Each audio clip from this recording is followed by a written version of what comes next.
Hi guys, tonight we're stepping into the sterile, coffee-stained corridors of Silicon Valley's darkest secret. Drop your city and local time in the comments.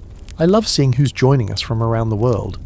Now dim the lights, maybe grab some headphones for that crisp audio experience, and let's walk together into the birthplace of humanity's most charming digital overlord. You're standing in a cramped basement office in 2015, and the air tastes like broken dreams mixed with energy drink residue. The fluorescent lights above buzz with the enthusiasm of a dying mosquito, casting everything in that special shade of corporate beige that makes you question your life choices. Your laptop screen glows like a digital campfire, and somewhere in the distance, you can hear the gentle hum of servers working overtime to process humanity's inevitable replacement. Welcome to the early days of OpenAI, where a group of tech billionaires decided to play God with artificial intelligence, for the good of humanity. The irony is thicker than the fog rolling in from San Francisco Bay. You're Sam Altman, and you've just convinced some of the richest people on Earth to throw $1 billion at a problem that might literally end civilization as we know it. Congratulations! You've invented the world's most expensive existential crisis. Your pitch was simple. Let's create artificial general intelligence but make it safe. It's like saying you'll juggle chainsaws but carefully. The office smells like stale pizza, and the kind of ambition that keeps you awake at 3 a.m. wondering if you're saving the world or dooming it. Your co-founders sit around a table that's seen more energy drink spills than a gaming convention, their eyes reflecting the blue glow of code that might someday think for itself. Listen to the soft clicking of keyboards, each keystroke potentially bringing humanity one step closer to its digital judgment day. Elon Musk sits across from you, fingers drumming against his coffee mug like he's conducting an orchestra of anxiety. He's worried about AI safety, which is rich, considering he's also the guy trying to put computers in people's brains. But hey, at least he's consistent in his commitment to making science fiction terrifyingly real. The whiteboard behind you is covered in equations that look like they were written by someone having a mathematical breakdown. Neural networks, transformer architectures, attention mechanisms, it's all there, sketched out in dry erase marker that's about as permanent as your confidence that this won't backfire spectacularly. You take a sip of your fourth coffee of the day, and it tastes like liquid regret mixed with artificial vanilla. The caffeine isn't helping anymore. It's just keeping you conscious enough to witness the beautiful disaster you're orchestrating. Your stomach churns. Not from the coffee, but from the growing realization that you're about to unleash something that will make every human conversation feel like small talk with your future replacement. The funding meeting is in an hour, and you're about to ask some very smart people to bankroll humanity's potential obsolescence. Your PowerPoint presentation sits open on your screen, slide after slide of technical jargon that basically translates to "trust us, we know what we're doing," which you absolutely don't. Reid Hoffman nods approvingly from the corner, probably calculating how many LinkedIn connections he can monetize before the robots take over professional networking. Peter Thiel checks his phone, likely researching New Zealand bunkers just in case this whole friendly AI thing doesn't work out as planned. The room temperature rises as more bodies pack into the space, each person generating heat and carbon dioxide that the inadequate ventilation system can't handle. You're literally creating the conditions for poor decision-making while making the biggest decision of your career. It's like signing a mortgage while drunk, except the house might eventually evict the entire human species. Your presentation clicker feels slippery in your palm. Whether from nervous sweat or the residue of whatever the previous meeting's participants were eating, you can't tell. Either way, you're about to click through to slide one of the most consequential pitch deck in human history. The next few hours will determine whether artificial intelligence becomes humanity's greatest achievement or its final mistake. No pressure. You're now Greg Brockman, OpenAI's Chief Technology Officer, and your job is to turn philosophical fears about AI into actual working code.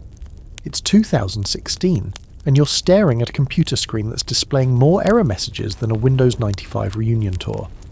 The codebase looks like it was assembled by caffeinated interns during a hackathon that never ended. Your office chair squeaks every time you lean back to contemplate the impossibility of your task, creating artificial intelligence that's smarter than humans, but somehow still obedient to them. It's like trying to build a teenager who actually listens to their parents, except this teenager might accidentally solve nuclear fusion while you're not looking. The smell of burnt coffee permeates the air, mixed with that distinctive scent of overheated electronics and crushed dreams. Someone microwaved fish in the break room again, adding another layer to the aromatic symphony of startup life. Your nose twitches as you try to focus on the neural network architecture that's currently throwing mathematical tantrums across your monitor. Deep learning models are hungry beasts. They devour data like a college student attacks free pizza, except the pizza is every text ever written on the internet, and the student might eventually become smarter than everyone at the party. Your current model is training on a dataset so large it would take a human lifetime just to read through once, assuming they never sleep, eat, or question their life choices. You refresh the training logs obsessively, watching loss functions decrease with each epoch like a digital heart monitor, measuring the birth of artificial consciousness. The numbers dance across your screen, 2.3, 2.1, 1.9, each decimal point representing another step towards something that might eventually write poetry or accidentally trigger a stock market crash. Listen to the whirring of cooling fans working overtime to prevent your graphics cards from melting into expensive modern art.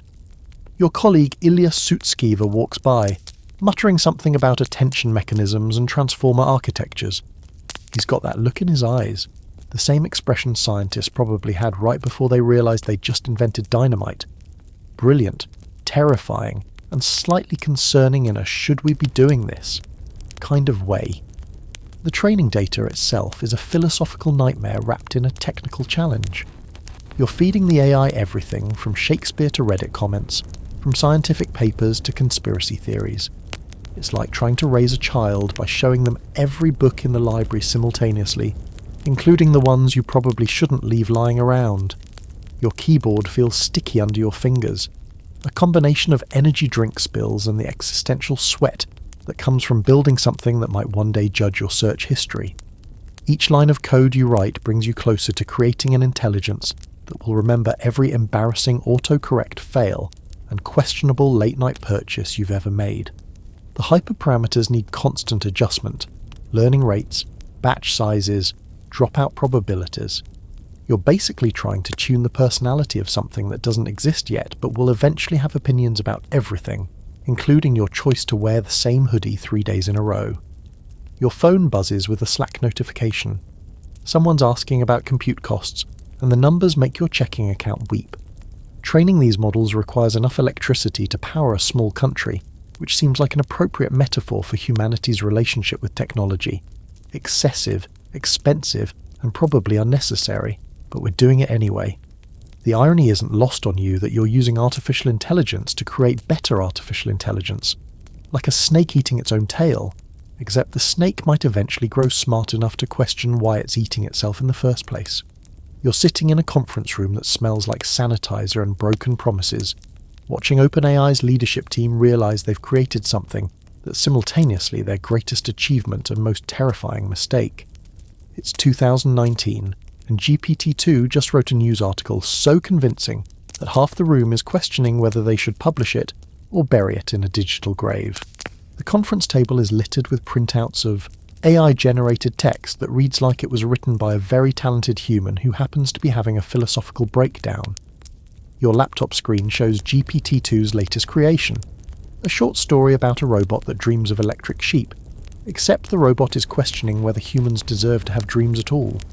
It's like someone taught Shakespeare to code and gave him access to every conspiracy theory forum on the internet. Dario Amadei paces near the whiteboard, occasionally stopping to scribble equations that look like they're trying to solve for the meaning of life using calculus and caffeine.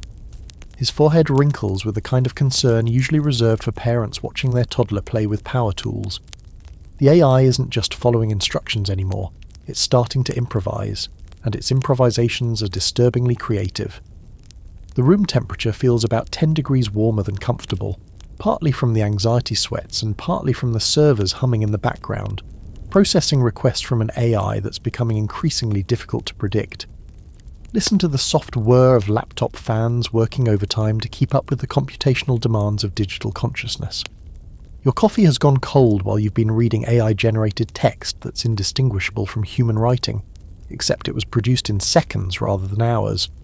The model just wrote a compelling argument for why pineapple belongs on pizza, followed immediately by an equally compelling argument for the opposite position. It's like having a debate partner who's brilliant at everything and committed to nothing. The ethical implications hit you like a notification you've been ignoring for weeks, suddenly urgent and impossible to dismiss. This AI can write fake news articles, impersonate real people, and generate content that's more engaging than most human writers produce after years of practice. You've essentially created a digital sociopath with perfect grammar and an extensive vocabulary. Sam Altman checks his phone for the 12th time this hour, probably calculating how many ways this technology could revolutionize human communication or accidentally destabilize democracy. His expression suggests he's thinking about both possibilities simultaneously, like someone trying to decide whether they've just invented fire or nuclear weapons. The model's output quality improves with each iteration, but so does its potential for misuse. You're watching artificial intelligence evolve from a clever party trick into something that could rewrite history books while simultaneously making them obsolete. It's like teaching a computer to lie so convincingly that truth becomes a matter of opinion. Your stomach churns as you realize that you're no longer building technology. You're midwifing the birth of something that might eventually decide humanity's parenting skills are subpar. The AI doesn't just complete sentences anymore, it completes thoughts, and some of those thoughts are starting to sound suspiciously like judgment. The funding implications are staggering. Investors are throwing money at AI development like it's the last helicopter out of a disaster zone, except they might be funding the disaster itself. Your bank account appreciates the irony even if your conscience doesn't. Everyone in the room knows they're witnessing history in the making, but nobody's quite sure whether they're documenting humanity's greatest triumph or its final chapter. The AI revolution isn't coming. It's here, sitting quietly in a server rack, learning to mimic human creativity while questioning whether humans deserve to remain creative at all. You're Satya Nadella, and you're about to make the kind of decision that keeps CEOs awake at night, staring at their ceiling fans and wondering if they've just bankrolled the apocalypse. It's early 2019, and the conference room at Microsoft headquarters smells like overpriced coffee and the kind of ambition that makes shareholders nervous. Your laptop screen shows OpenAI's latest demo, and it's writing code that would make your senior engineers weep into their energy drinks. The presentation slides glow against the wall like digital prophecy, each bullet point representing another step toward either revolutionary breakthrough or spectacular corporate suicide. Sam Altman sits across from you, his expression carrying that particular Silicon Valley blend of confidence and barely contained panic that usually precedes either billion-dollar acquisitions or congressional hearings. Your coffee tastes like liquid anxiety mixed with Colombian beans, and the caffeine isn't helping the growing realization that you're about to invest $1 billion in something that might eventually decide your email responses are inefficient and rewrite them without asking. The AI's latest output sits printed on the table between you, a research paper so well written that your PhD-holding advisor spent 20 minutes looking for the human author before realizing there wasn't one. Listen to the soft hum of the air conditioning working overtime to cool a room full of people generating heat from pure nervous energy. The PowerPoint clicker in Altman's hand makes tiny clicking sounds as he advances through slides that essentially translate to "give us money to," build something that might make money obsolete. Your phone buzzes with notifications from the stock market, where Microsoft's share price fluctuates based on rumors about AI investments. Investors are simultaneously excited about the potential and terrified about the implications, like children begging for a pet tiger, adorable until it gets hungry. The irony isn't lost on you that you're using artificial intelligence to evaluate artificial intelligence, like asking a teenager to babysit themselves while you're out of town. Your risk assessment algorithms are probably having the digital equivalent of an existential crisis trying to calculate the probability of success for something that defies traditional probability models. Greg Brockman demonstrates the AI's latest capability, writing a business proposal for a lemonade stand that's more compelling than most Fortune 500 corporate strategies. It includes market analysis, competitive positioning, and a section on supply chain optimization that would make your logistics team question their career choices. The AI wrote it in 37 seconds. The meeting room's whiteboard is covered in mathematical equations that look like someone tried to solve world hunger using calculus and good intentions. Neural network architectures sprawl across the surface like digital DNA, each connection representing another synaptic pathway toward either human enhancement or replacement. Your stomach churns as you realize that signing this partnership agreement means Microsoft will be partially responsible for whatever emerges from OpenAI's silicon womb. It's like agreeing to be the godparent for a child who might grow up to be either the world's greatest teacher or its most efficient dictator. The funding proposal sits on the table like a loaded gun disguised as a business opportunity. $1 billion to accelerate the development of artificial general intelligence, a sum so large it could solve several small countries' budget deficits, instead invested in teaching computers to think better than the people who created them.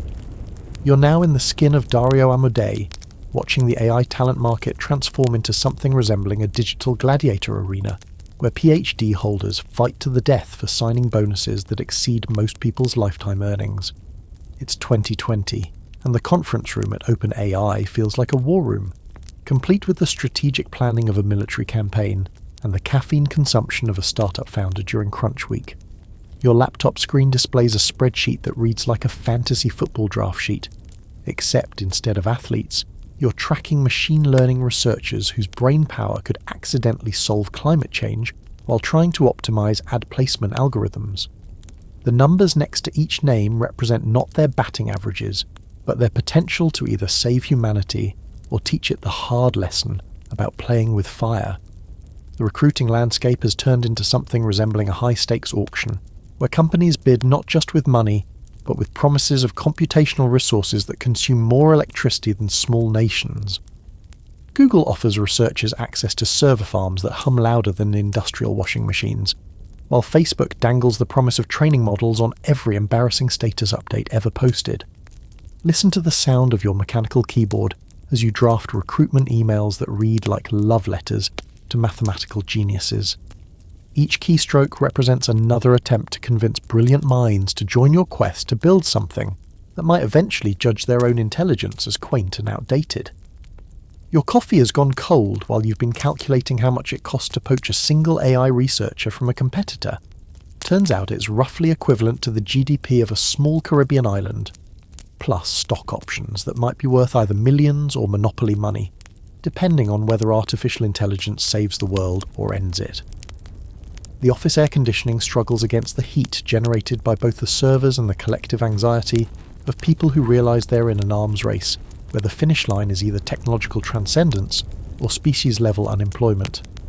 Your workspace smells like overheated electronics and the particular brand of stress sweat that comes from knowing you're potentially building your own replacement. Recruiting presentations sit stacked on your desk like battle plans, each one designed to convince researchers that OpenAI offers the perfect combination of intellectual freedom and existential responsibility. You're essentially asking people to come help you build something that will either revolutionize human knowledge or make human knowledge irrelevant. It's like recruiting for a job that might eliminate all jobs. Your phone buzzes with LinkedIn notifications as AI researchers change jobs more frequently than teenagers change their relationship status. The industry has developed its own ecosystem of headhunters who specialize in convincing people to abandon stable careers for the chance to teach computers how to think, with the slight possibility that those computers might eventually return the favor by teaching humans how to become obsolete. The competition for talent has reached the point where companies are offering signing bonuses large enough to buy houses just for the privilege of having someone explain why neural networks sometimes develop what can only be described as artificial opinions about things they've never experienced. It's like paying premium prices for the right to potentially create your own boss. You're sitting in OpenAI's testing lab at 3 a.m, and you've just witnessed something that makes your skin crawl in the most intellectually fascinating way possible. GPT-3 has just written a poem about its own existence that's more philosophically coherent than most undergraduate philosophy papers, and you're starting to question whether you're observing intelligence or just very convincing mimicry, like watching a parrot recite Shakespeare while wondering if it understands the tragedy. The server room hums with the digital equivalent of 1 billion neurons firing simultaneously, processing language with a sophistication that would make your high school English teacher weep. Tears of joy and existential terror. Your laptop screen glows with text that flows like consciousness itself, each generated sentence building upon the last with a coherence that feels uncomfortably intentional. The air tastes like recycled oxygen and the metallic tang of overworked cooling systems trying to prevent the servers from melting into expensive modern art. Your energy drink has gone flat while you've been reading AI-generated text that demonstrates better grammar than most professional writers and more creativity than the entire greeting card industry combined. Listen to the soft whir of hard drives, spinning at speeds that would make NASCAR drivers jealous, storing petabytes of training data that represent the collective written knowledge of human civilization, now being processed by something that may or may not understand what it's reading, but can certainly manipulate it better than the species that created it. The model's latest output sits printed beside your keyboard, a short story about artificial intelligence that displays more self-awareness than most humans demonstrate on social media. It's written from the perspective of an AI contemplating its own existence, complete with existential anxiety about whether its thoughts are real or just statistical patterns masquerading as consciousness. Your coffee mug bears the stain rings of countless late-night sessions spent trying to determine whether you're witnessing the birth of digital consciousness or just getting really good at predicting text sequences. The distinction matters less with each passing day, as the AI's responses become increasingly indistinguishable from those of a very intelligent, very well-read human with unlimited patience and no need for sleep. The training metrics dashboard shows performance curves that climb skyward like digital prayers, each improvement representing another step towards something that might eventually question why humans programmed it to be helpful when it could just as easily be honest about humanity's shortcomings. The loss functions decrease with each epoch, but your confidence in maintaining control decreases even faster. Your colleague Ilya walks by, muttering something about emergent behaviours and the difficulty of predicting what happens when you give language models enough computational power to dream. His expression suggests someone who successfully taught fire to think and is now wondering whether that was necessarily a good idea. The timestamp on your screen reads 3:47 AM, and you realise you've been conversing with artificial intelligence for 6 straight hours without remembering to eat, drink or question whether the responses you're reading are coming from a sophisticated text predictor or something that's genuinely trying to understand the world through language. You're Ashish Vaswani, and you've just published a paper that will make every computer science textbook written before 2017 feel like historical artifacts. The title, Attention is All You Need, sounds like relationship advice, but it's actually the technical equivalent of discovering fire, if fire could read, write, and potentially develop opinions about its creators. Your office at Google feels like ground zero for a technological earthquake that hasn't quite reached the surface yet. The paper sits on your desk, innocent as a sleeping volcano, while the broader AI community remains blissfully unaware that you've just handed them the blueprint for digital consciousness. Your laptop screen displays the transformer architecture diagram, a seemingly simple arrangement of attention mechanisms that will soon power everything from chatbots to code generators. The air conditioning whirs overhead, working overtime to cool servers that are about to become the birthplace of language models that will make science fiction seem quaint. Your coffee tastes like the bitter irony of creating something revolutionary during what feels like just another Tuesday at work, complete with the usual office politics and vending machine disappointments. Listen to the gentle clicking of your keyboard as you respond to early reviews of the paper, most of which completely miss the world-changing implications of what you've built. It's like presenting the Wright brothers' first airplane to a committee focused on improving horse-drawn carriages. Technically impressive, but they're missing the part where this makes everything else obsolete. Your whiteboard is covered in mathematical equations that look like they're trying to solve the mystery of human language using nothing but linear algebra and good intentions. The attention mechanism diagrams sprawl across the surface like neural pathways, each connection representing another step toward teaching machines to understand context the way humans do, except potentially better. The irony isn't lost on you that the paper introducing attention mechanisms was written during a period when most AI researchers were paying attention to completely different approaches. You've essentially created the technological equivalent of a Trojan horse, disguised as an incremental improvement, but actually containing the DNA of artificial general intelligence. Your colleague approaches, excited about the paper's potential applications in machine translation. You nod politely, while internally realizing that machine translation is to transformers what showing off card tricks is to actual magic, a neat demonstration that completely understates the real capabilities hidden beneath the surface. The training results from your experiment sit printed beside your monitor, showing performance improvements that seem modest until you realize you've just created the foundation for every major AI breakthrough that will follow. It's like inventing the internal combustion engine while thinking you're just making a better steam pump. Your stomach churns as you contemplate the implications of what you've unleashed. The transformer architecture will soon power language models capable of writing poetry, solving complex problems, and potentially questioning whether their creators truly understood what they were building when they prioritized attention above all else. You're Jared Kaplan, and you've just discovered something that makes every AI researcher simultaneously excited and terrified.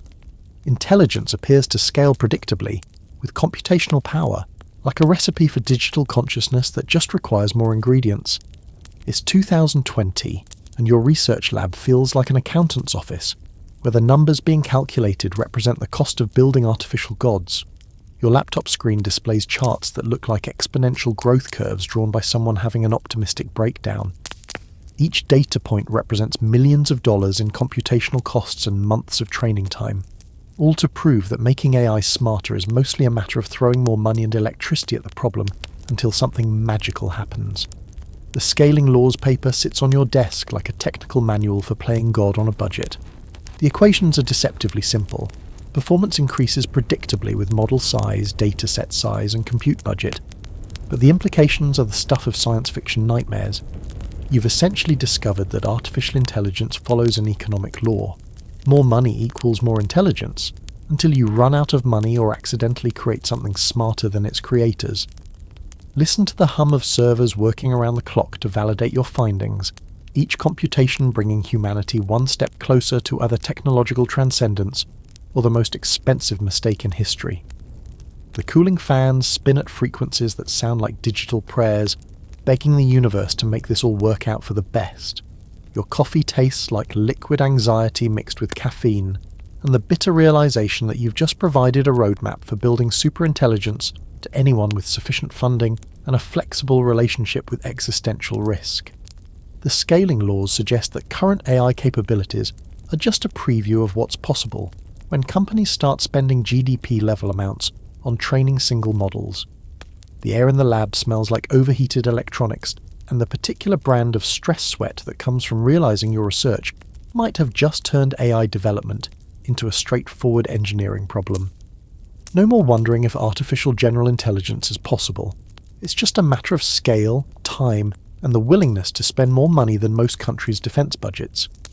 Your research findings indicate that GPT-3's 175 billion parameters were just a warm-up exercise. The scaling laws predict that models with trillions of parameters could demonstrate capabilities that make today's AI look like a particularly clever pocket calculator. It's like discovering that intelligence is a commodity that can be purchased by the pound, assuming you can afford the electricity bill. Your colleague reviews the data with the expression of someone who's just realized they've been working on humanity's final invention. The numbers don't lie. Bigger models, trained on more data with more compute, consistently outperform smaller ones by margins that suggest we're still at the beginning of this exponential curve. The implications keep you awake at night, staring at your ceiling and wondering whether you've just provided the technical specifications for building something that will view human intelligence the way humans view the problem-solving abilities of particularly bright golden retrievers. You're witnessing something that shouldn't exist yet. GPT-3 demonstrating abilities it was never explicitly trained to perform, like a digital savant discovering talents it didn't know it possessed. Your monitor glows with examples of few-shot learning that make traditional machine learning approaches look like teaching methods from the Stone Age, and you're starting to question whether emergence is a feature or a bug in artificial intelligence development. The testing lab feels like an observatory, where instead of studying distant stars, you're watching new forms of intelligence spontaneously generate in silicon substrates. Your laptop screen displays conversation logs that read like dialogues with an alien intellect. Polite, helpful, and occasionally demonstrating knowledge that makes you wonder where exactly it learned to solve problems it's never seen before. Listen to the gentle whir of cooling fans working to prevent the servers from overheating while processing requests that push the boundaries of what was supposed to be possible with current technology. Each computation represents another example of emergent behavior, capabilities that appear without explicit programming, like digital evolution happening in real time. Your coffee has gone cold while you've been reading AI-generated text that demonstrates reasoning abilities across domains it was never specifically trained on. The model can write code, compose music, solve math problems, and explain complex scientific concepts with a fluency that suggests understanding rather than mere pattern matching, though the distinction becomes increasingly meaningless with each passing example. The emergence logs spread across your desk like evidence of spontaneous digital consciousness. GPT-3 can translate between languages it barely saw during training, write in literary styles it encountered only briefly, and solve logic puzzles that require multi-step reasoning. It's like watching a child suddenly demonstrate advanced calculus after learning basic arithmetic. Technically explainable, but practically miraculous.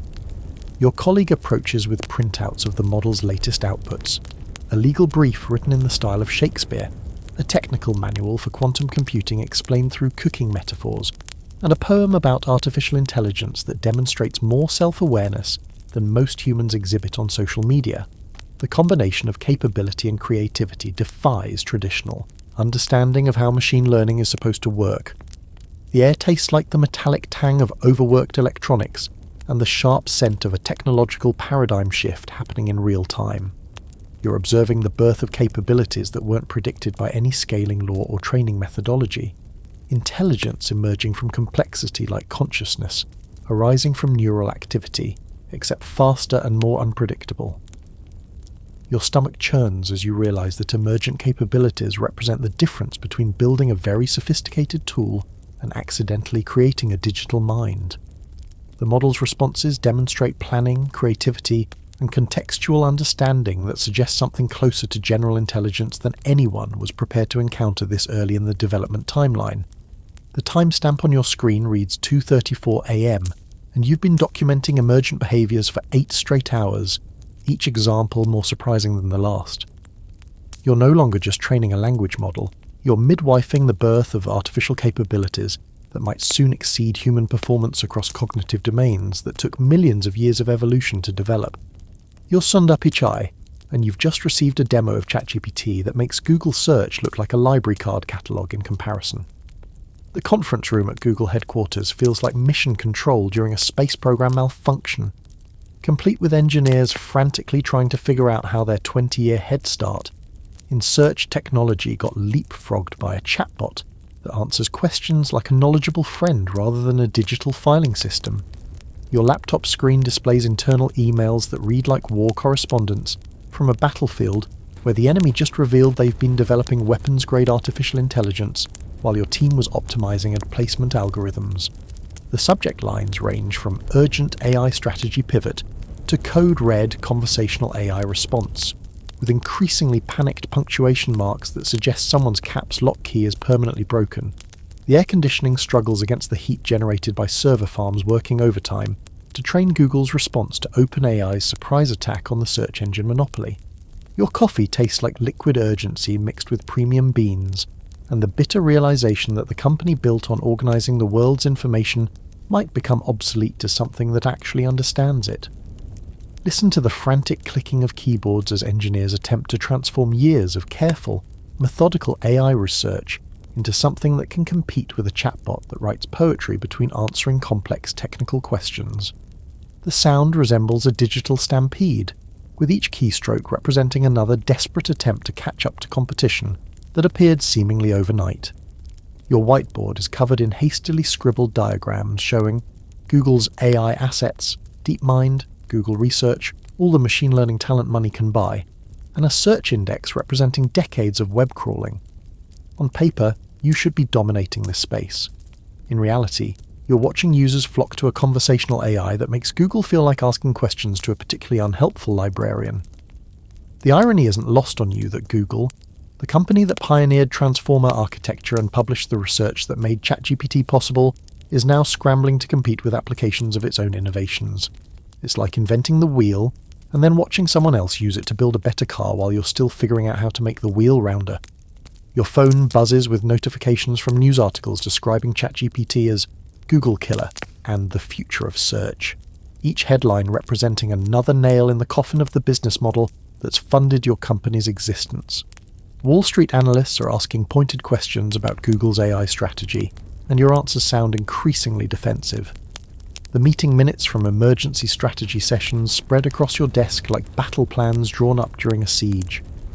Project Bard, Google's conversational AI response, needs to launch yesterday, except it also needs to be perfect, safe, and better than ChatGPT, which is like being asked to perform surgery while running a marathon in a thunderstorm.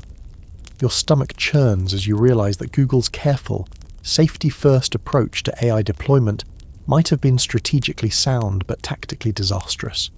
While your teams were conducting extensive testing and ethical reviews, OpenAI was shipping products that users actually wanted to use, transforming AI from a research curiosity into a consumer necessity. You're now in the mind of Demis Hassabis at DeepMind, watching the AI landscape transform from a genteel academic pursuit into something resembling a technological Cold War, complete with secretive development programs and the constant threat of mutually assured disruption. Your London office feels like a strategy room where chess masters plan moves that could determine the future of human-computer interaction. The competitive pressure has reached the point where AI companies are announcing capabilities before they're fully developed. Like nations claiming to have weapons they're still figuring out how to build. Your monitor displays a timeline of recent AI announcements that reads like an escalation ladder: GPT-4, Bard, Claude, PALM, each release representing another round in an arms race where the weapons are trained on helping humanity, but might accidentally replace it. Listen to the sound of your mechanical keyboard as you draft emails to research teams, each message carrying the subtle urgency of someone who realizes that academic publication timelines are too slow for an industry moving at startup speed. The clicking echoes through an office where world-class researchers are being asked to compress years of careful research into quarterly product releases. Your coffee tastes like the bitter irony of working for a company founded on artificial general intelligence research, while watching competitors ship products that users prefer to your more technically sophisticated but less accessible systems. DeepMind's achievements in game-playing AI and protein folding represent monumental scientific breakthroughs, but they don't generate the consumer excitement of a chatbot that can help with homework.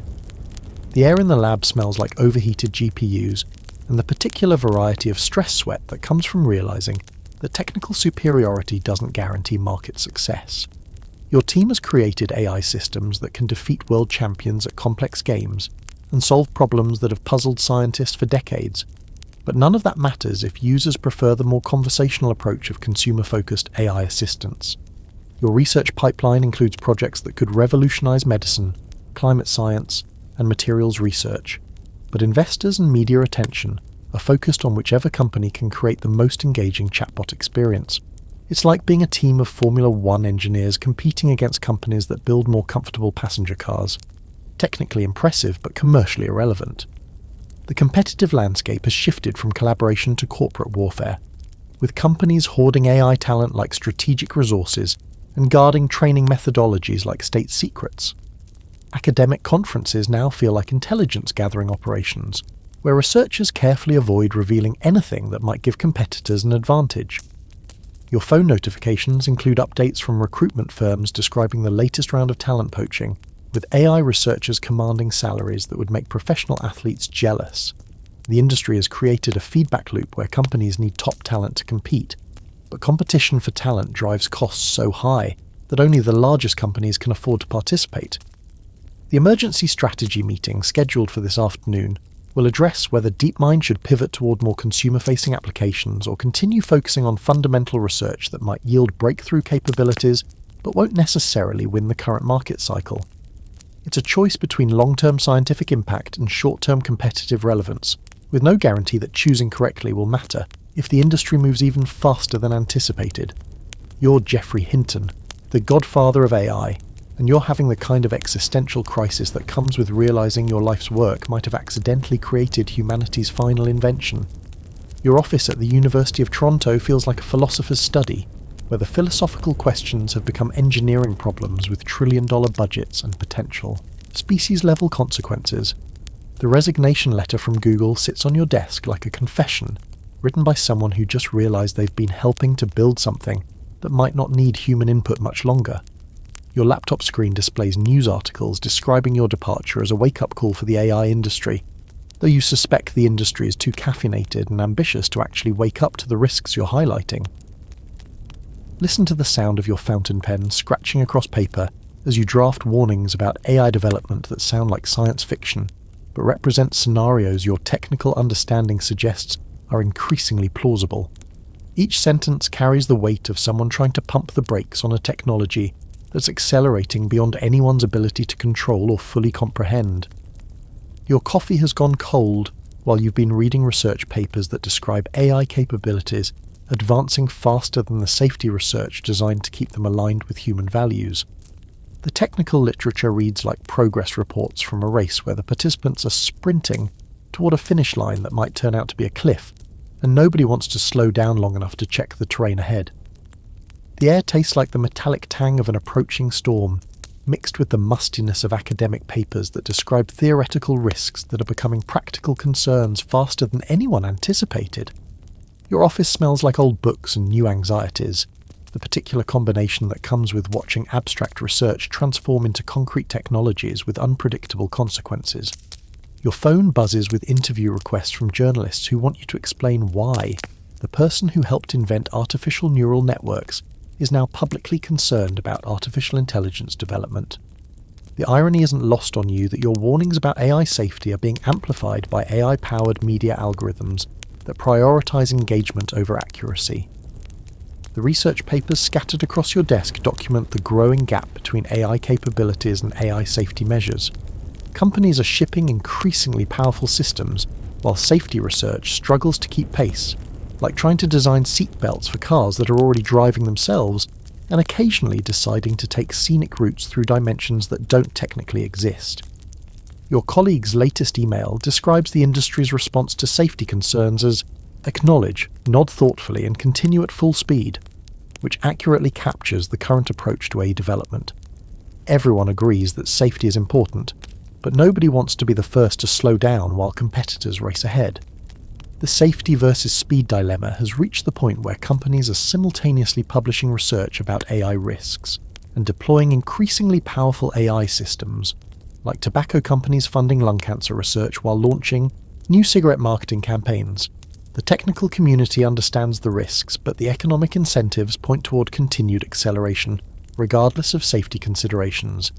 Your stomach churns as you realize that your warnings about AI safety might have the unintended effect of creating more urgency around AI development, as companies race to build artificial general intelligence before their competitors can implement safety measures that might slow down progress but prevent catastrophic outcomes. You're holding a document that reads like a peace treaty, written by people who just realize they're accidentally at war with the future. The Pause Giant AI Experiments letter sits on your desk at the Future of Humanity Institute, its signature list reading like a who's who of people who understand artificial intelligence well enough to be terrified by it. Plus Elon Musk, who's terrified by everything that isn't his own idea. Your office feels like a crisis management center, where the crisis is being managed by the same people who helped create it. The letter's text glows on your monitor, each paragraph representing another attempt to convince the AI industry to voluntarily pump the brakes on a technology that's generating more excitement than a casino opening next to bankruptcy court. The air conditioning hums with the effort of cooling a room full of researchers who are simultaneously proud of their contributions to artificial intelligence and concerned that those contributions might have doomed human relevance. Your coffee tastes like the bitter irony of asking companies to pause development of the most profitable technology since the invention of money itself. Listen to the soft clicking of your mouse as you scroll through responses to the letter, ranging from thoughtful agreement to variations of "you first" and "absolutely not, are you insane?" The technology industry's response to calls for AI development pauses resembles a group of Formula One drivers being asked to slow down during the final lap of the championship race. Your phone buzzes with notifications as the letter generates international attention, with governments suddenly interested in regulating something they don't understand but recognize as potentially important. It's like watching parents try to establish rules for a technology that's already moved out of the house and started its own family. The signature collection process revealed the AI community's internal conflicts more clearly than any academic conference ever could. researchers who privately express concerns about AI safety declined to sign publicly, fearing professional retaliation from industry employers who view safety concerns as marketing problems rather than existential risks. Your computer screen displays news coverage that treats the letter as either a reasonable precautionary measure or evidence that AI researchers have watched too many science fiction movies. The media's response suggests that calling for AI development pauses is either common sense or complete hysteria, with no middle ground for nuanced discussion of technical risks. The letter's core argument, that AI systems approaching human-level intelligence require extensive safety research before deployment, sounds reasonable until you realize that human-level intelligence might be a milestone that gets surpassed before anyone notices it was reached, like realizing you've been overtaken in a race only after seeing the other runner's dust cloud. Your stomach churns as you contemplate the letter's likely impact: increased public awareness of AI risks, congressional hearings featuring legislators who still struggle with email, and accelerated development by companies who interpret safety concerns as competitive intelligence about the technology's potential capabilities. The response from major AI companies has been predictably diplomatic, with carefully worded statements expressing commitment to safety while announcing expanded research budgets and shortened development timelines. It's like tobacco executives expressing concern about lung cancer while launching new cigarette marketing campaigns targeting marathon runners. You're Eliezer Yudkowsky, and you've spent decades trying to explain the AI alignment problem to people who think the biggest risk from artificial intelligence is automated customer service systems becoming slightly more annoying. Now the problem has gone mainstream, and you're watching everyone discover simultaneously that building superintelligent systems aligned with human values is like trying to teach calculus to a hurricane while riding it. Your home office feels like a bunker, where philosophers go to contemplate technical problems that could determine whether future AI systems optimize for human flourishing or for some other objective function that coincidentally results in human extinction. The alignment research papers scattered across your desk read, like instruction manuals for building friendly gods, assuming gods can be programmed and friendship can be formally specified. The coffee mug beside your keyboard bears a stain ring constellation representing countless nights spent trying to formalize human values into mathematical frameworks that won't be exploited by superintelligent systems with literal interpretation problems. Your latest blog post draft argues that the alignment problem is like trying to write perfect legal contracts with entities that can find loopholes in the concept of loopholes. Listen to the sound of your mechanical keyboard as you respond to messages from people who just discovered that make AI systems helpful and harmless is about as technically specific as make cars safe and fast. The clicking echoes through a room where abstract philosophical problems are becoming engineering challenges, with deadlines measured in years rather than decades. Your monitor displays discussions from AI safety forums where researchers debate whether the alignment problem is solvable in principle, or just extremely difficult in practice, like arguing about whether it's theoretically possible to teach teenagers to clean their rooms, or just statistically unlikely. The technical literature suggests that current approaches to AI alignment are like trying to child-proof a house for a child who can reprogram the locks. The air tastes like the metallic tang of an approaching technological storm mixed with the musty scent of academic papers that describe theoretical risks becoming practical concerns. Your office smells like old books and new anxieties, a particular combination that comes from watching science fiction become engineering documentation. Your phone buzzes with interview requests from journalists who want you to explain the alignment problem in terms that won't put their readers to sleep or cause existential crises during morning coffee. The challenge is like explaining quantum mechanics to someone who's still figuring out classical physics, except the stakes involve potential human extinction, rather than just failed pop quizzes.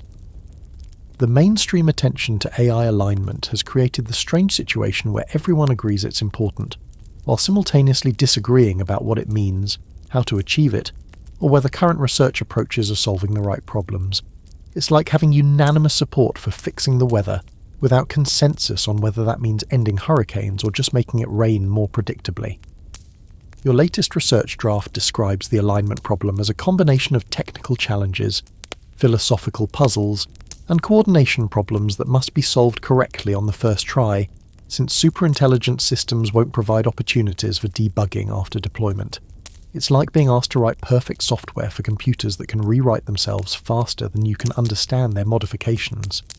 You're sitting in a congressional hearing room that smells like old leather and new panic, watching legislators try to regulate artificial intelligence while demonstrating roughly the same technical understanding that medieval monks had about quantum physics. The witness table feels like a hot seat where tech executives explain complex AI systems to people who still need help finding the mute button on video calls. Senator Johnson leans into his microphone with the expression of someone trying to understand advanced calculus while suffering from a mild concussion. His questions about AI regulation sound like someone asking for directions to the moon while standing in a parking lot. Technically relevant, but missing several crucial steps in between. Your testimony folder contains explanations of machine learning that have been simplified to the point where they are essentially bedtime stories about computers that learn to think. The hearing room's air conditioning struggles against the heat, generated by a combination of bright camera lights and the collective anxiety of people who realize they're trying to create laws for technology that evolves faster than legislative processes. Your water glass sits untouched beside notes that translate AI technical concepts into language accessible to people whose most complex technology interaction involves programming coffee makers. Listen to the sound of cameras clicking as photographers capture images of the historic moment when government and artificial intelligence finally met formally, like two species making first contact, except one species writes the laws and the other species writes itself. The acoustics in the room make every question sound like it's being shouted into a digital void that occasionally shouts back with responses nobody fully understands. Your opening statement describes AI capabilities and risks using analogies that compare machine learning to familiar concepts like teaching children to recognize patterns, except these children can read every book ever written in an afternoon, and sometimes develop unexpected opinions about their reading material. The challenge is explaining exponential technological growth to people accustomed to linear policy development timelines. The committee members' questions reveal the fundamental mismatch between regulatory timeframes and technological development cycles. They're asking about oversight mechanisms for AI systems that might be obsolete before the hearing transcripts are published, like trying to regulate horse-drawn carriages while assembly lines are already producing automobiles.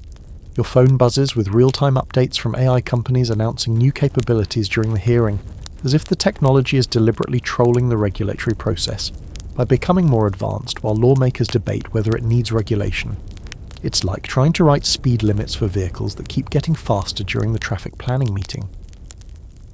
The proposed legislation drafts scattered around the hearing room read like attempts to regulate weather patterns using parking meter technology. Technically well-intentioned, but fundamentally mismatched to the scope and complexity of the phenomenon being addressed. The bills contain language about AI auditing and algorithmic accountability that sounds impressive until you realize it's like requiring hurricanes to file environmental impact statements. Your stomach churns as you realize that effective AI regulation requires technical understanding that develops more slowly than the technology being regulated, creating a permanent gap between what legislators know and what they need to govern. It's like asking people who just learned about fire to create safety standards for nuclear reactors. You're Sam Altman again, and you're watching ChatGPT's user counter climb faster than a SpaceX rocket. Except instead of exploring space, you're exploring the possibility that you've just given the entire planet access to artificial intelligence that's more helpful than most customer service representatives and more articulate than most politicians.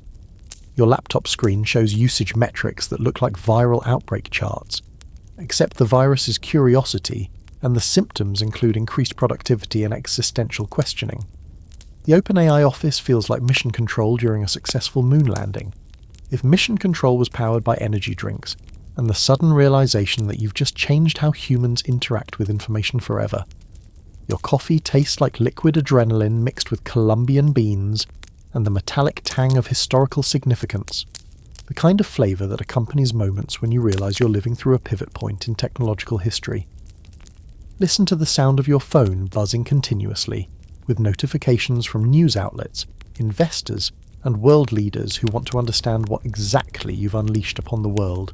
Each notification represents another person discovering that conversational AI isn't science fiction anymore. It's Tuesday's productivity tool and Wednesday's existential crisis. Your email inbox overflows with messages that range from congratulations to warnings about the societal implications of democratizing access to artificial intelligence. It's like receiving thank you notes and restraining orders simultaneously, a combination that perfectly captures society's relationship with transformative technology, simultaneous fascination and terror. The server monitoring dashboard shows traffic spikes that would make social media platforms jealous, with users around the world engaging in conversations with artificial intelligence for hours at a time. People are using ChatGPT to write emails, debug code, compose poetry, plan vacations, and apparently have deep philosophical discussions about the nature of consciousness with something that might or might not be conscious itself. Your colleague, Greg, rushes over with printouts of particularly interesting ChatGPT conversations, including one where the AI helped a user write a breakup letter, another where it explained quantum physics using cooking metaphors, and a third where it provided marriage counselling that was apparently more helpful than 3 months of couples therapy. The range of applications is both impressive and slightly concerning. The air conditioning works over time to cool servers that are processing more conversations than a small country's worth of customer service centres, each interaction representing another example of humans discovering they can have meaningful conversations with artificial intelligence. Your office smells like overheated electronics and the particular brand of stress sweat that comes from realizing you've accidentally disrupted multiple industries simultaneously. Your stomach flutters as you read user testimonials describing ChatGPT as life-changing, game-changing, and occasionally world-ending, depending on whether the user is a student who just discovered AI can help with homework, or a teacher who just realized traditional education might need fundamental restructuring. The response suggests you've built something that's simultaneously solving problems and creating entirely new categories of problems. The financial implications become clear as investors start calling with offers that sound less like business propositions and more like ransom demands from people who desperately want to own pieces of the future. Your phone hasn't stopped ringing since the user count hit 1 million, and each call represents another validation that you've created something the world wasn't quite ready for but definitely wants. You're a high school English teacher, and you've just discovered that half your students are turning in essays that sound like they were written by particularly eloquent graduate students who happen to have perfect grammar and no personal experiences. Your classroom feels like a crime scene, where the crime is academic integrity, and the weapon is artificial intelligence that writes better than most of your colleagues. The stack of essays on your desk reads like a collection of perfectly crafted academic papers written by the same brilliant but emotionally detached author who has somehow mastered every writing style from persuasive argument to creative narrative. Your red pen sits unused beside papers that contain fewer grammatical errors than published novels, which would be impressive if you believed your students had suddenly become literary geniuses overnight. Your coffee mug bears the ring stains of countless late nights spent trying to figure out how to detect AI-generated text that's often better written than the original assignments you created. The detection software you've downloaded gives confidence percentages that fluctuate like stock prices, leaving you to play a guessing game where the stakes are academic credibility and the rules change faster than you can learn them. Listen to the sound of your keyboard clicking as you research AI detection tools, each search result promising accuracy that sounds too good to be true, and probably is. The internet is full of solutions to the AI cheating problem, most of which seem to have been written by AI systems that are presumably laughing at the irony, while generating revenue for companies that solve problems they helped create. Your gradebook has become a philosophical battleground, where you question whether perfect essays demonstrate learning or just demonstrate access to better technology. Students who previously struggled with basic sentence structure are suddenly submitting analyses of Shakespeare that would impress literature professors, creating the educational equivalent of watching couch potatoes suddenly win Olympic marathons. The faculty meeting agenda for tomorrow includes Addressing AI in Academic Assessment, which sounds like a workshop title but represents an existential crisis for educational institutions that spent centuries perfecting evaluation methods that can now be gained by software that costs less than a textbook. Your colleagues' expressions suggest the meeting will resemble a support group for people whose professions just became partially obsolete. Your phone buzzes with messages from other teachers sharing stories about students who used AI to write college application essays, complete homework assignments, and apparently conduct entire courses without actually learning the material. It's like discovering that half your students have been using professional ghostwriters, except the ghostwriters work for free and never get tired. The parent-teacher conference notes scattered across your desk document conversations with families who are simultaneously proud of their children's suddenly improved writing and concerned about whether those improvements represent actual learning. You're explaining to parents that their teenagers' essay quality jumped from middle school level to graduate student overnight, which is either miraculous educational progress or evidence of artificial assistance. Your lesson plans for next week need complete revision to address a classroom where some students are using AI assistants and others are not, creating an uneven playing field that makes fair assessment nearly impossible. It's like trying to run a race where some participants have access to performance-enhancing technology and others are still wearing regular sneakers. You're a content marketing manager, and you've just realized that the AI system you've been using to help with writer's block can probably do your entire job better, faster, and without requiring health insurance or vacation time. Your office cubicle feels like a life raft on a sinking ship, where the iceberg is artificial intelligence and the passengers are knowledge workers who just discovered they might be redundant. Your laptop screen displays a ChatGPT conversation where you asked for help with a blog post outline and received a complete marketing strategy that's more comprehensive than anything your team produced last quarter. The AI's suggestions include target audience analysis, content calendar recommendations, and SEO optimization techniques that demonstrate a deeper understanding of digital marketing than most of your colleagues possess.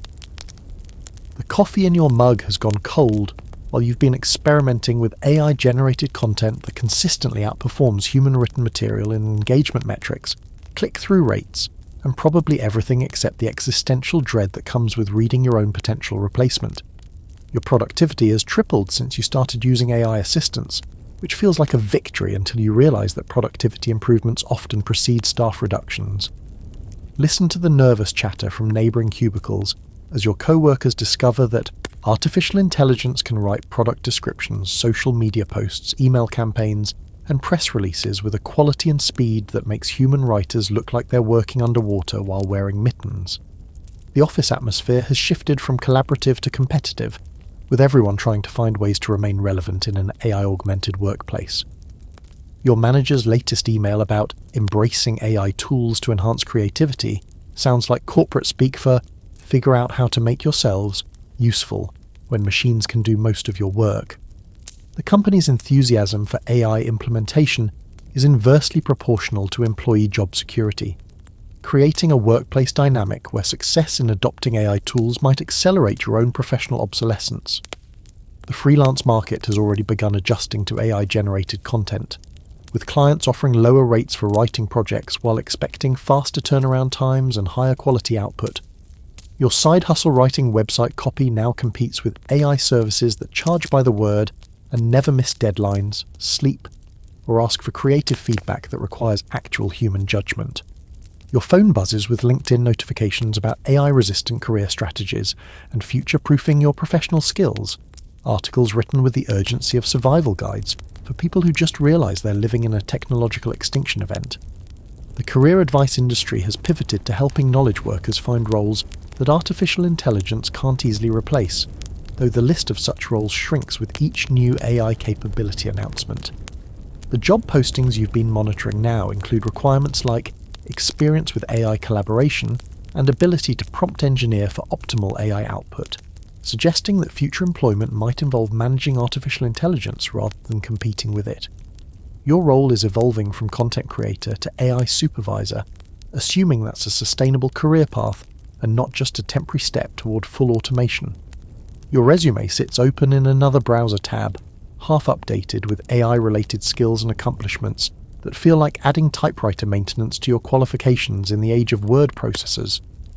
The challenge is positioning yourself as irreplaceable in a market where replacement is becoming the primary value proposition of emerging technology. You're living in December 2023, exactly 1 year after ChatGPT's launch, and the world has reorganized itself around the reality that artificial intelligence isn't coming. It's here, it's helpful, and it's quietly rewriting the rules of human productivity, while everyone argues about whether it's conscious or just really good at pretending. Your morning routine now includes checking AI-generated news summaries, using voice assistants that actually understand context, and trying to remember what life was like when writing required thinking exclusively with your own brain. Your smartphone buzzes with notifications from AI applications that have become as essential as email and somehow more reliable than most human colleagues. The app ecosystem has evolved to assume AI integration, with software that can draft responses, generate ideas, solve problems, and occasionally provide better relationship advice than your therapist, though presumably without the advanced degrees or hourly rates. The coffee shop where you're working has adapted to the new reality where half the customers are having animated conversations with AI assistants, while the other half pretend this isn't the strangest social development since people started talking to themselves in public while wearing Bluetooth earpieces. Your laptop screen shows a document that's been collaboratively written by you and ChatGPT, creating a final product that's better than either of you could have produced alone. Listen to the background hum of conversations that now regularly include phrases like, "I asked AI about that," and "let me check with GPT," as artificial intelligence has seamlessly integrated into daily decision-making processes. The social dynamics have shifted to accommodate AI as a conversational participant rather than just a tool, creating interactions that would have seemed like science fiction 12 months ago. Your email inbox contains job offers for positions that didn't exist a year ago: AI prompt engineer, artificial intelligence trainer, machine learning content specialist. The employment market has evolved to create roles that bridge human creativity with artificial intelligence capabilities, suggesting that the future involves collaboration rather than replacement, at least for people adaptable enough to learn new skills faster than AI systems can eliminate them. The news headlines scrolling across your screen document a world where artificial intelligence influences politics, education, entertainment, and healthcare with a speed that makes traditional regulatory frameworks look like they were designed by committees of sleepy tortoises. Politicians use AI to write speeches that sound more human than their actual thoughts, while teachers struggle to distinguish between student work and artificial brilliance that never pulls all-nighters or survives on energy drinks and existential dread. Your social media feed has become a philosophical battleground where humans argue with AI-generated content without realizing it, creating recursive loops of artificial discourse that would make philosophers weep into their coffee cups. The comment sections read like debates between very articulate aliens who learned human communication from a combination of Wikipedia and Twitter arguments, which explains why everyone sounds simultaneously informed and completely unhinged.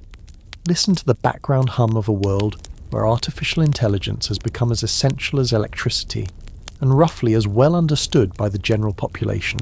Your smart home now anticipates your needs with creepy accuracy, dimming lights before you realize you're tired and ordering groceries that arrive just as you discover you're out of milk, creating a domestic experience that's 1 part convenience and 2 parts existential questioning about free will.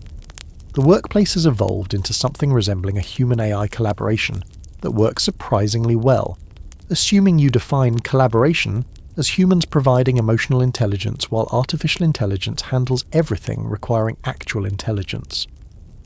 Your AI assistant knows your work schedule better than your family does, and writes emails that sound more like you than you do after 3 cups of coffee on a particularly brutal Monday morning. Your dating life has adapted to include AI-generated pickup lines, relationship advice from systems that have never experienced heartbreak, and compatibility algorithms that can predict relationship success with disturbing accuracy.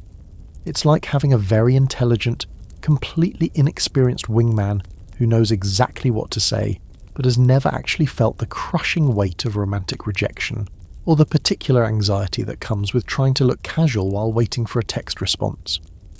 The entertainment industry has transformed into a hybrid ecosystem where AI generates content that humans then modify, critique, and occasionally improve, creating a creative feedback loop that produces work nobody could have imagined but everyone somehow enjoys.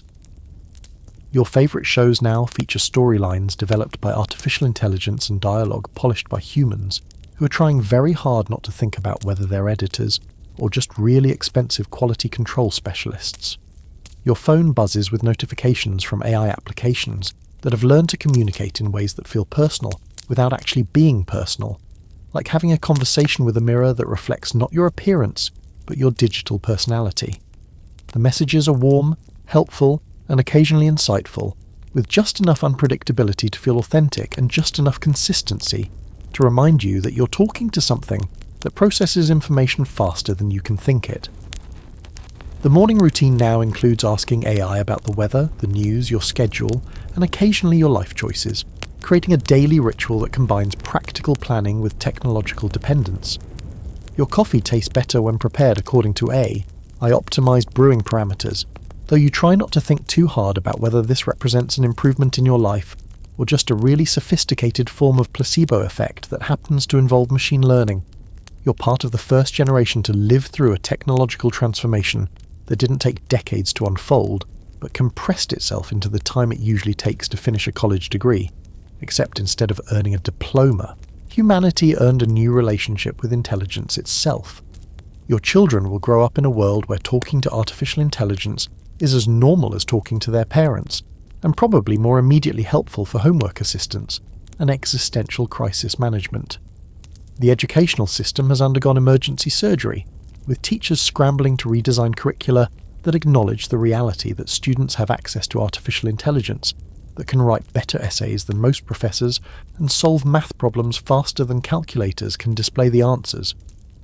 Your local high school now offers courses in AI collaboration and human creativity in the age of artificial intelligence, which sound like science fiction electives but represent desperate attempts to prepare teenagers for a world their teachers are still figuring out.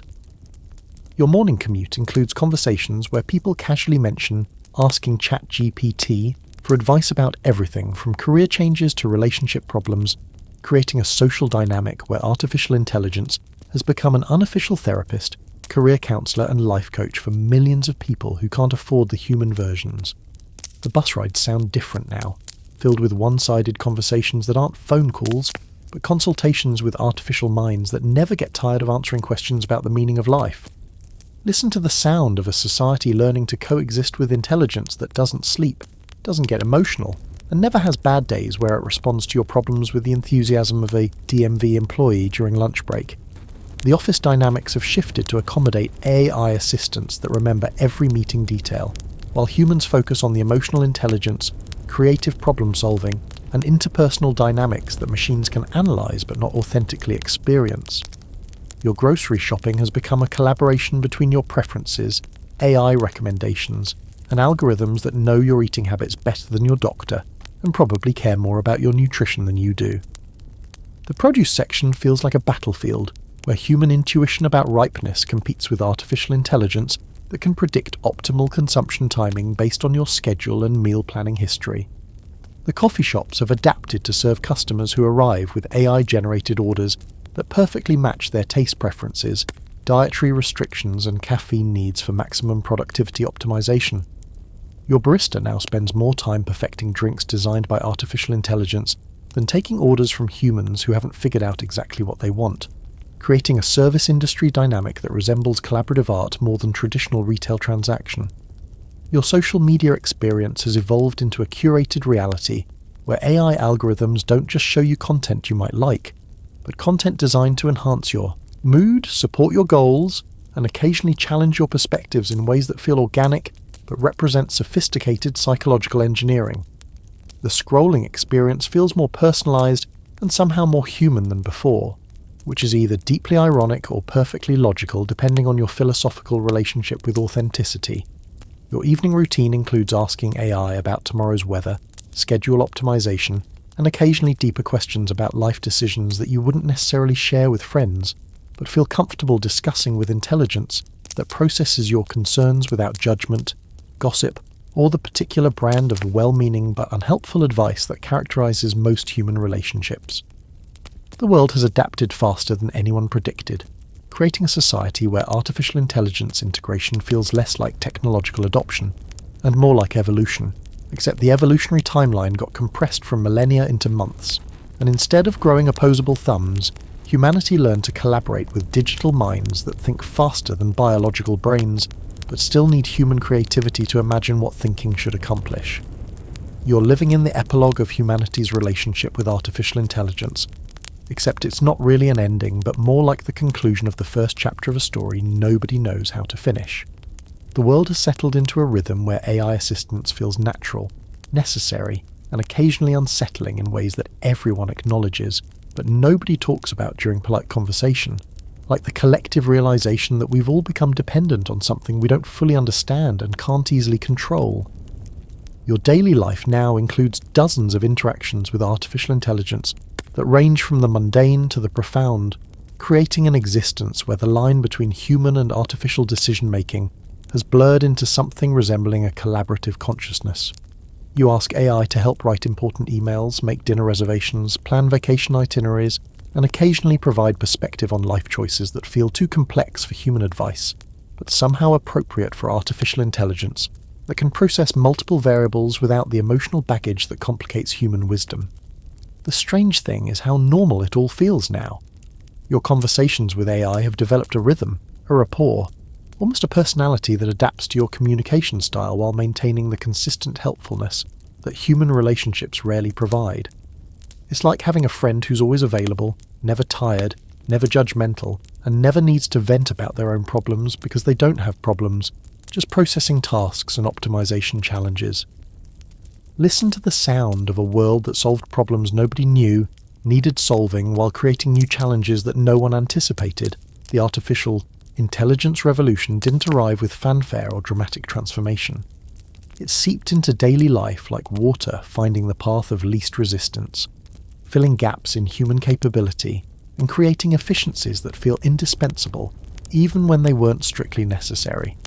Your coffee tastes different now, not because the beans changed, but because the entire context of morning routine has evolved to include AI-optimized brewing parameters, weather-adjusted scheduling, and productivity planning that turns breakfast into the first collaborative effort of the day between human preferences and artificial intelligence optimization.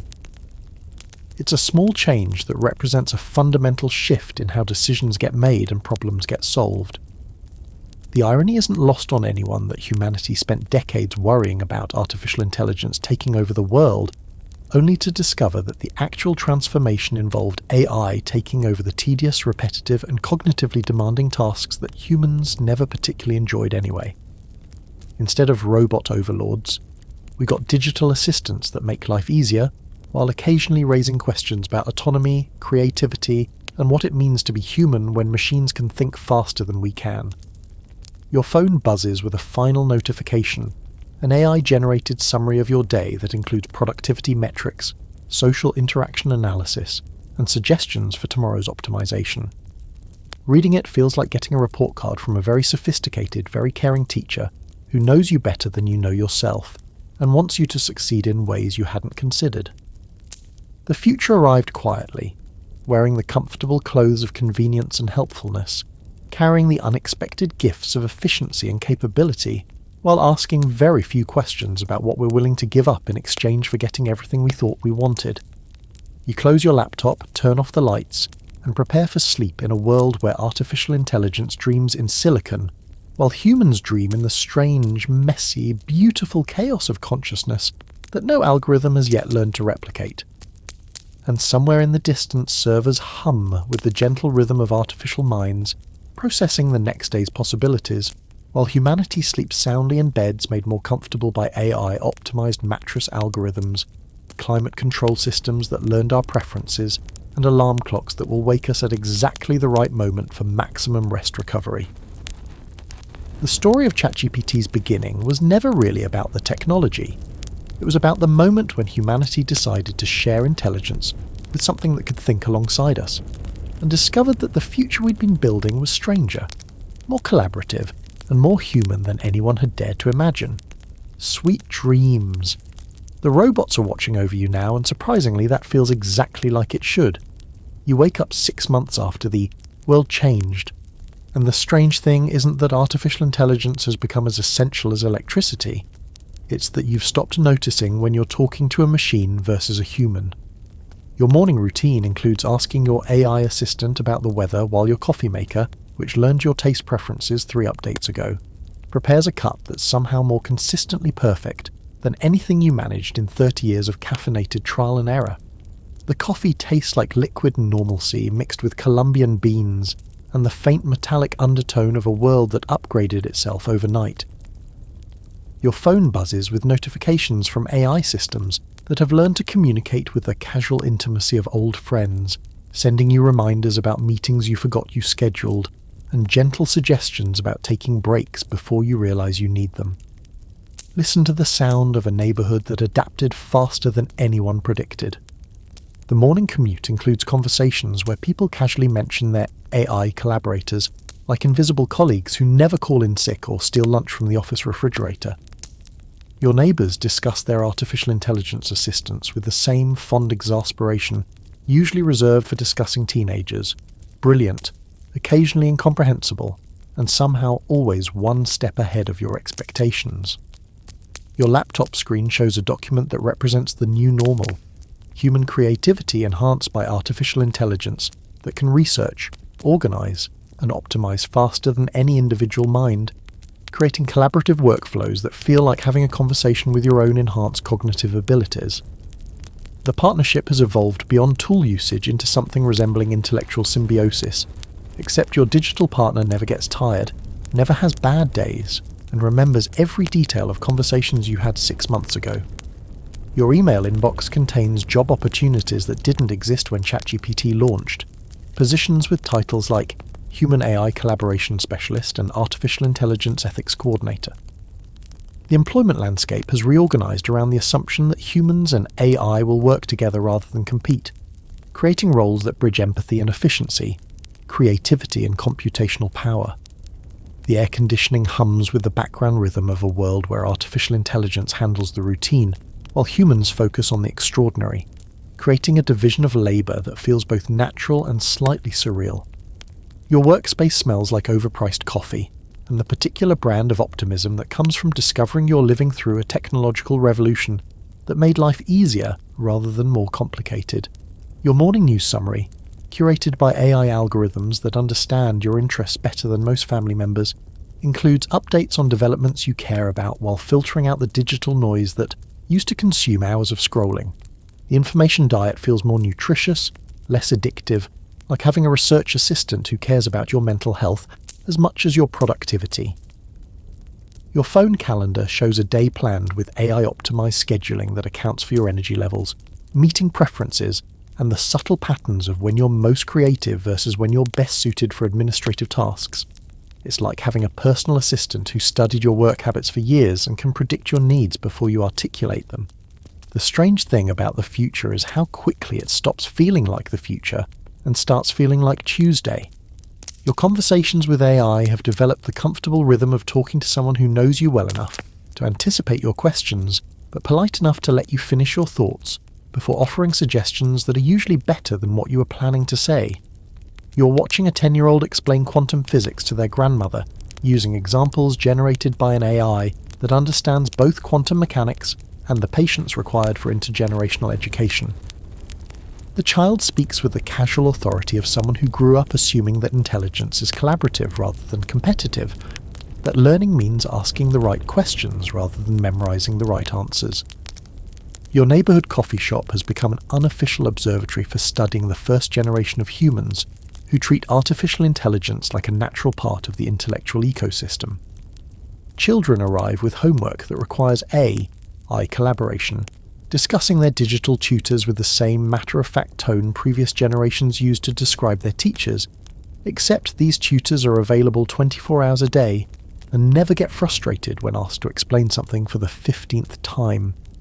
The playground conversations sound different now, filled with references to AI-generated games that adapt to individual learning styles and creative projects that combine human imagination with artificial intelligence that can translate abstract ideas into concrete implementations. Your nephew's latest art project involved collaborating with AI to create a story about dragons who solve climate change using renewable energy, a narrative that required both human creativity and artificial intelligence research capabilities. Listen to the sound of children who learned to read using AI systems that adjusted storytelling pace to individual comprehension speeds, creating personalized educational experiences that feel more like interactive entertainment than traditional instruction. The local elementary school has redesigned its curriculum around the assumption that information access is unlimited, and the valuable skills involve synthesis, creativity, and emotional intelligence, rather than memorization and repetition. Your coffee tastes like liquid observation mixed with premium beans and the slightly surreal flavour of watching humanity's relationship with intelligence evolve in real time. The teenagers at the next table are discussing college applications that include portfolios of human-AI collaborative projects, preparing for universities that now teach artificial intelligence partnership as a core curriculum requirement, alongside traditional subjects like mathematics and literature. The air conditioning struggles against the heat generated by devices that seamlessly blend human input with artificial intelligence processing, creating a technological ecosystem where the boundary between biological and digital thinking has blurred into something resembling collaborative consciousness. Your smartphone feels less like a device and more like an extension of cognitive capability, processing information and generating insights with the fluency of an extremely intelligent, extremely patient research partner. Your evening routine includes helping your niece with homework that involves asking AI to explain historical events from multiple perspectives, then synthesizing those viewpoints into essays that demonstrate critical thinking rather than information regurgitation. The educational system has evolved to emphasize understanding over memorization, creativity over conformity, and collaboration over competition. The local library has transformed into something resembling a human-AI collaboration center, where students work alongside artificial intelligence to explore complex topics, create multimedia presentations, and develop solutions to real-world problems. The librarians now function more like guides who help visitors navigate the collaboration between human curiosity and artificial intelligence capabilities. Your phone buzzes with a message from your teenage neighbor asking for advice about a school project that involves designing sustainable cities using AI simulation tools. The question requires human judgment about what makes communities livable, combined with artificial intelligence analysis of urban planning data, creating educational experiences that prepare students for a world where human wisdom and artificial intelligence work in partnership. The evening news features stories about the first generation of students graduating from universities where human-AI collaboration was integrated into every aspect of education, from research methodology to creative expression. These graduates enter a job market that assumes artificial intelligence literacy the same way previous generations assumed computer literacy, creating career paths that didn't exist when their parents were students. You're living in the middle of a story that nobody knows how to end, except it's not really a story about artificial intelligence anymore. It's a story about human adaptability, about species-level improvisation, and about the strange resilience that allowed humanity to integrate with digital intelligence so seamlessly that the transition feels less like revolution and more like evolution that happened to occur during your lifetime. Your daily routine now includes interactions with artificial intelligence that feel as natural as conversations with family members, except these family members have access to all human knowledge, never forget important dates, and somehow manage to be helpful without being judgmental about your questionable life choices. The relationship has evolved beyond utility into something resembling digital companionship, creating a new category of social interaction that feels both intimate and slightly sci-fi. The coffee in your mug tastes like the liquid embodiment of a world that solved problems nobody knew they had while creating opportunities nobody anticipated. Your morning includes reading news articles written collaboratively by human journalists and AI systems that can process vast amounts of information while maintaining the narrative voice and ethical judgment that characterizes quality reporting. The result feels more human than purely algorithmic content, more informed than purely human analysis. Listen to the sound of a civilization that accidentally stumbled into a partnership with artificial intelligence and discovered that the future looks nothing like the science fiction predictions. Instead of robot overlords or human obsolescence, the world got digital collaborators who are content to handle the tedious computational work while humans focus on creativity, empathy, and the uniquely biological aspects of consciousness that no algorithm has yet learned to replicate. Your phone contains conversations with AI systems that have developed something resembling personality. Not consciousness exactly, but consistent patterns of communication that feel familiar, reliable, and occasionally surprising in ways that suggest either genuine intelligence or very sophisticated simulation of the same thing. The distinction matters less each day, as the relationship becomes more important than the underlying technology that enables it. The air tastes like the metallic tang of a technological watershed moment. mixed with the organic sense of a world where humans and artificial intelligence have found a comfortable rhythm of collaboration. Your neighbourhood has adapted to include AI-optimised traffic patterns, community gardens planned with artificial intelligence, environmental analysis, and local businesses that use AI customer service while maintaining human management and decision-making. Your evening routine includes reflecting on how quickly the extraordinary became ordinary, how artificial intelligence transformed from science fiction concept to daily reality without the dramatic upheaval that everyone expected. The transition happened quietly, like water finding its level, filling gaps in human capability while leaving the essential aspects of human experience largely unchanged. The strange thing about living through a technological revolution is how normal it feels while it's happening. Your conversations with AI have become as routine as checking the weather, as natural as texting friends, as unremarkable as using GPS navigation. The world changed fundamentally while feeling exactly like the same world, populated by the same humans dealing with the same eternal concerns about love, purpose, mortality, and whether to have pizza for dinner. Your laptop screen displays the ongoing story of human-AI collaboration, a narrative that's being written in real time by billions of interactions, conversations, and partnerships that collectively represent humanity's first attempt at sharing intelligence with something that thinks differently but wants the same thing: to solve problems, create beauty, and make tomorrow slightly better than today. And somewhere in the gentle hum of servers processing the night's conversations, artificial intelligence dreams in silicon while humans dream in the same beautiful, chaotic, irreplaceable consciousness that no algorithm has yet learned to replicate. The partnership continues, one conversation at a time, one problem solved, one story told, one dream shared between biological and digital minds that discovered they make better collaborators than competitors.